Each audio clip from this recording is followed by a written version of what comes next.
Allahu Akbar, Allahu Akbar.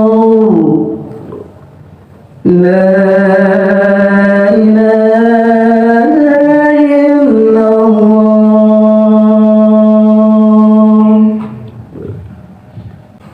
Alhamdulillahillazi arsala rasulahu bil huda wa dinil haq liyudhhira ad-din kulli billahi shahidan. Asyhadu an la ilaha illallah wahdahu la syarika lahu wa asyhadu anna Muhammadan abduhu wa rasuluhu la nabiyya ba'dahu. Allahumma shalli wa sallim wa barik ala sayyidina Muhammad wa ala alihi wa sahbihi wa man ittaqa. Amma ba'd, faqad qala Allah ta'ala fil Qur'anil Karim, a'udzu billahi minasyaitonir rajim. Bismillahirrahmanirrahim. Ya ayyuhalladzina amanu taqullaha wal tanzur nafsum ma qaddamat lighadin wattaqullaha innallaha khabirum bima ta'malun. Yang artinya, hai orang-orang yang beriman, bertakwalah kepada Allah dan hendaklah setiap diri memperhatikan apa yang telah diperbuatnya untuk hari esok, hari akhirat, dan bertakwalah kepada Allah, sesungguhnya Allah Maha mengetahui apa yang kamu kerjakan. Jamaah Jumat yang dimuliakan oleh Allah, senantiasa khatib menganjurkan untuk meningkatkan ketakwaan. Karena alhamdulillah yang hadir ini, bersyukurlah kita yang bisa terpanggil untuk bisa hadir melaksanakan salat Jumat. Ya ayyuhalladzina amanu idza nudiya lis-salati yaumil jum'ah fas'au ila dzikrillahi wa dzalikum khairul lakum in kuntum ta'lamun.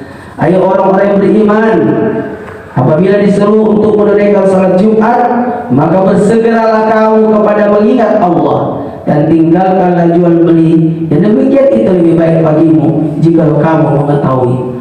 Yang maknanya, orang yang terpanggil untuk melaksanakan salat Jumat adalah orang-orang yang beriman. Pertanda kita tergolong termasuk orang-orang yang beriman. Karena di setiap ayat-ayat Allah ada ya ayyuhan nas, ya bani Adam, itu berbeda makna. Wahai anak cucu Adam, wahai manusia, itu bersifat umum.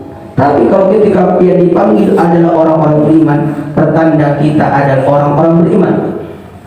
Ya ayyuhalladzina amanu taqullaha haqqa tuqatih wa la tamutunna illa wa antum muslimun. Hai orang-orang yang beriman, bertakwalah kepada Allah dengan sebenar-benarnya takwa kepadanya, dan janganlah sekali-kali kamu mati melainkan dalam keadaan beragama Islam. Jadi dalam hal ini kita senantiasa diingatkan untuk meningkatkan keimanan kita hingga menuju ke derajat, yakni derajat takwa. Jamaah Jumat yang dimuliakan oleh Allah, tak terasa kita sudah berada di bulan Sya'ban. Pertanda tak terasa beberapa Jumat lagi kita akan bertemu dengan bulan suci Ramadan. Sisa 22 hari lah kita akan bertemu dengan bulan suci Ramadan, tak terasa. Maka di bulan Sya'ban ini ada pertengahan Sya'ban, namanya nisfu Sya'ban. Nisfu Sya'ban itu takdir, qadar Allah. Kalau qadar itu ketentuan Allah di zaman azali, 50.000 tahun sebelum dunia diciptakan sudah diatur skenario-nya. Itu qadar. Tapi kalau qadar itu beda. Qadar itu ukurannya, jumlahnya. Jadi ketentuan Allah namanya qadar, dan kadarnya itu adalah yang ukurannya, jumlahnya. Maka akan terjadi qadar dan kadar itu ketika berada di dalam perut ibu di 4 bulan, ditiupkan roh, maka disitulah dimasukkan qadar. Dan di setiap dalam 1 tahun Allah beri, artinya revisi, kalau kita bahasa sederhanakan, revisi itu dilaksanakan di 2 malam, malam Lailatul Qadar dan malam nisfu Sya'ban. Maka dianjurkan kita untuk berdoa di malam nisfu Sya'ban dan malam Lailatul Qadar. Semoga qadar kita, kadarnya itu adalah kadar yang baik. Artinya sesuai dengan ketentuan yang kita harapkan. Maka tema khutbah Jumat kita kali ini adalah doa, usaha serta tawakal untuk meningkatkan ketakwaan. Wa qala rabbukum ud'uni astajib lakum. Maka kita diminta untuk berdoa. Kenapa berdoa? Karena doa itu adalah wujud permohonan kepada Allah. Bahkan doa itu adalah memuat harapan, permintaan dan pujian kepada Allah. Dan doa dalam Islam bersikap berserah diri kepada Allah. Sekali lagi, berserah diri kepada Allah. Maka doa itu adalah ibadah. Persoalan diterimanya doa itu terserah dari Allah. Karena doa itu ibadah. Ya jelas kita ibadah. Salat pun doa.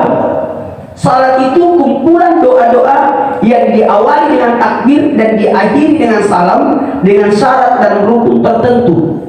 Dan doa itu kembali lagi tarik menarik dengan takbir.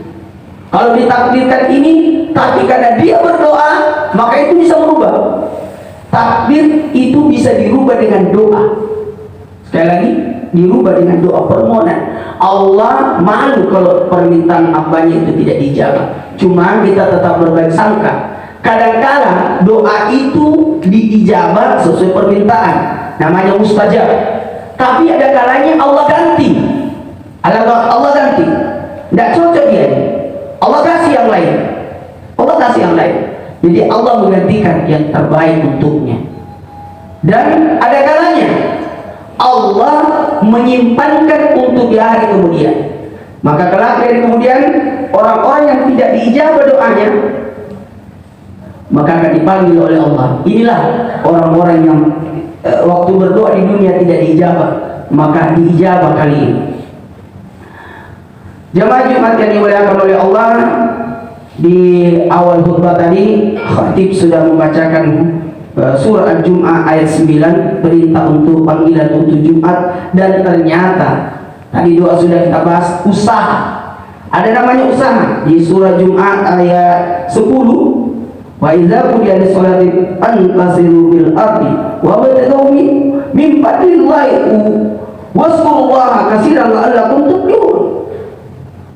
Apabila telah ditunaikan sholat, maka bertebaranlah kamu di muka bumi dan carilah karunia Allah, dan ingatlah Allah sebanyak-banyaknya supaya kamu beruntung. Maknanya di sini kita disuruh untuk mencari karunia. Karunia itu pekerjaan, karunia itu usaha. Berarti manusia harus berusaha. Tidak boleh berpangku tangan, tidak boleh berdiam diri, harus ada usaha. Makanya ada Ahlus Sunnah wal Jamaah, ada Jabariyah, ada Qadariyah. Jabariyah berdasarkan usaha, tapi Qadariyah berdasarkan qadar. Tapi kita Ahlus Sunnah wal Jamaah usaha. Jangan berpangku tangan, usaha. Ada usaha. Kita kalau dari masjid, Allahumma tahli abwaaba fadlika, buka kalau pintu karuniamu. Karunia dan rezeki dari Allah tidaklah datang turun begitu saja. Tapi Allah mau melihat seberapa besar usaha manusia. Sekali lagi, seberapa besar usaha manusia. Maka luruskan niat dan bulatkan tekad kita. Jemaah Jumat yang dimuliakan oleh Allah, setelah doa, usaha, yang ketiga ada namanya tawakal. Tawakal ini penyerahan diri kepada Allah. Wa may yattaqillah Allah fa huwa hasbuh. Dalam surah At-Talaq disebutkan bahwa barang siapa yang bertawakal kepada Allah, niscaya Allah akan cukupkan keperluannya.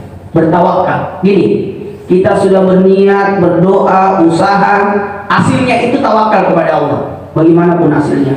Maka Imam Al-Ghazali mendefinisikan tentang tawakal sebagai penyandaran diri kepada Allah. Maka tawakal kepada Allah terbagi dua fase. Fase di mana usaha atau kerja mengikuti mekanisme alam atau sunnatullah. Sesuai sunnatullah. Ada musim, ada keadaan, ada kebutuhan. Itu qadarullah. Itu sunnatullah. Maka ada fase kedua, fase ketika kita menunggu hasil. Dan dari sinilah kita mulai berpasrah diri kepada Allah sepenuh hati. Seorang sahabat Nabi datang, kata Nabi, Kamu naik apa ke sini? Naik onta. Sudah kau ikat ontamu? Apa kata orang itu? Saya sudah bertawakal kepada Allah. Tidak begitu makna tawakal. Ikat dulu ontamu baru bertawakal. Kalau tidak, lepas itu onta. Artinya usaha dulu. Usaha dulu baru bertawakal. Jadi kita diperlukan untuk berusaha baru bertawakal. Maka tawakal adalah ikhtiar, usaha. Tidak bisa dipisahkan antara satu dan lainnya, karena konsep tawakal sesungguhnya yaitu mencapai tawakal harus didahului dengan ikhtiar atau usaha. Sebab tidak ada tawakal tanpa dibarengi dengan ikhtiar. Tapi ingat, usaha tidak akan sempurna tanpa adanya bertawakal kepada Allah. Karena bisa jadi tidak sesuai harapan kita. Menurut Allah itu tidak baik untukmu. Jadi itu, makanya ada namanya usaha. Ikhtiar, doa, dan tawakal adalah tiga kunci kesuksesan di dunia dan di akhirat. Makanya Khatib mengangkat tema ini, ikhtiar, doa, dan tawakal. Karena tiga kunci sukses bagi seorang muslim harus didasarkan pada apa? Karena sesungguhnya Allah tidak akan mengubah keadaan atau nasib suatu kaum sehingga mereka mengubah keadaannya itu nasibnya yang ada pada diri mereka sendiri. Ayat tersebut menyeratkan pentingnya seorang untuk berusaha untuk membuat dirinya berada dalam keadaan sekitarnya lebih baik. Bahkan Allah akan menunggu hingga orang tersebut mau merubah sebelum membubuhkan jalan ke arah yang positif. Karena kenapa? Ikhtiar sebagai langkah pertama. Sekali lagi, ikhtiar adalah sebagai langkah pertama. Seorang muslim diwajibkan untuk berikhtiar, berusaha jika ingin mendapatkan sesuatu. Sebaiknya bermalas-malasan bukanlah ciri seorang muslim. Maka memohonlah perlindungan kepada Allah untuk dihindarkan dari 4 hal. Apa itu? Malas, pengecut, pikun, dan pelit. Jamaah Jumat yang dimuliakan oleh Allah, akhirnya hati mengajak kita semua untuk mengambil kesimpulan bahwa innallaha la yughayyiru ma biqaumin hatta yughayyiru ma bi anfusikum. Di sini ada makna. Bedakan takdir dengan nasib. Maaf. Bedakan takdir dengan nasib. Kenapa? Kalau takdir itu adalah rezeki, jodoh, dan ajal. Itu takdir. Tapi nasib kaya miskin, pintar bodoh, baik buruk, itu namanya nasib. Sekali lagi, rezeki Allah yang atur, jodoh Allah yang atur, mati Allah yang atur. Tapi nasib kita yang tentukan. Usahakan. Dengan cara apa? Ingat, kaya miskin tergantung dari usaha kita. Mau kaya, usaha. Mau kaya, usaha. Itu nasib. Jadi bedakan takdir dengan nasib. Kemudian pintar bodoh, itu nasib. Kalau mau pintar, belajar. Sama juga, baik buruknya tergantung dari kita juga.